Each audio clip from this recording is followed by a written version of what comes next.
ஒரு விஷயம் மனசை உறுத்திக்கிட்டே இருந்தது. சரி, அதுதான் உங்ககிட்ட எதுவாக இருந்தாலும் உங்ககிட்ட அவுத்து வைப்போமே, அதனால் உங்ககிட்ட சொல்லலாம் அப்படின்ட்டு. ஒன்றுத்துக்குமே உதவாமல் சோம்பேறித்தனமாக இருந்துக்கிட்டு குடிச்சிட்டு குடிகாரனாக இருந்து கள்ள சாராயம் குடித்து இறந்து போகிறவனுக்கு இந்த அரசாங்கம் 20 லட்ச ரூபாய் நஷ்டஈடு தராங்க. ஒரு நடிகர், ஒரு கட்சி தலைவர் ஒரு சுற்றுப்பயணம் வராரு, தேர்தல் சுற்றுப்பயணம் பிரச்சாரத்துக்கு வராருன்னு வச்சிங்க. அவரை பார்க்க கூட்ட நெரிசலில் இறந்து போயிட்டா அதுக்கு இந்த அரசாங்கம் 10 லட்ச ரூபா தருது நிதி உதவி. ஆனால் அதே இந்த அம்மாவை பாருங்க, நம்ம சாப்பிட்டு போட்ட, நம்ம வாங்கிட்டு யூஸ் பண்ணிட்டு போட்ட வேஸ்ட் பொருள்கள், குப்பைகளை க்ளீன் பண்ணி நமக்கு சுத்தம் தரவங்க இந்த அம்மா. அந்த இடத்துல இந்த அம்மாவுக்கு ஒரு நகை கிடச்சிருக்கு, 45 சவரம்னு நினைக்கிறேன் கிடச்சிருக்கு. அதை எடுத்துகிட்டு போயிட்டு நேர்மையாக கொடுக்குறாங்க ஸ்டேஷனில். அது அந்த ஆளுக்கிட்ட, அந்த நகைக்கு உரிமையாளர்கிட்ட போய் சேர்ந்துடுச்சு. ஆனால் அதுக்கு இந்த அரசாங்கம் எவ்வளோ தராங்க தெரியுமா?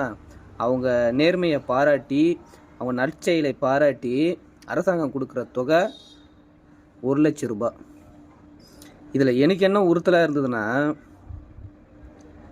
குடிச்சிட்டு செத்துட்டு போகிறவனுக்கு 20 லட்ச ரூபாய், இந்த மாதிரி கூட்ட நெரிசலில் இறந்துக்கிறவங்களுக்கு 10 லட்ச ரூபாய் கொடுக்குற அரசாங்கம், அது அதோட முடிய போகுது.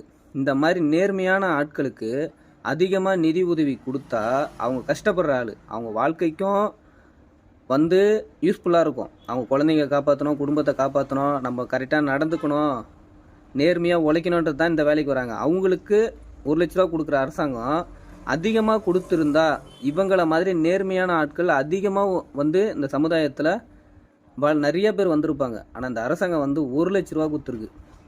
இது எனக்கு மனசுக்கு ரொம்ப நெருடலாக இருந்தது, கஷ்டமாக இருந்தது. என்னடா இது, இந்த அரசாங்கம் இப்படி இருக்கே அப்படின்றது.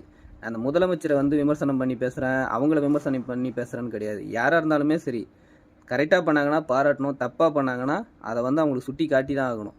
எனக்கு இது தப்புன்னு பட்டுது.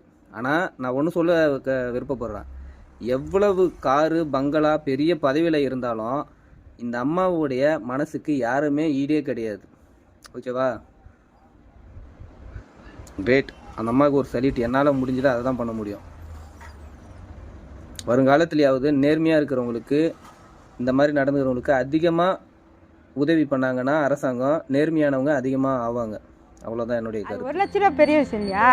1500க்கு நான் தேடிட்டு இருக்கும்போது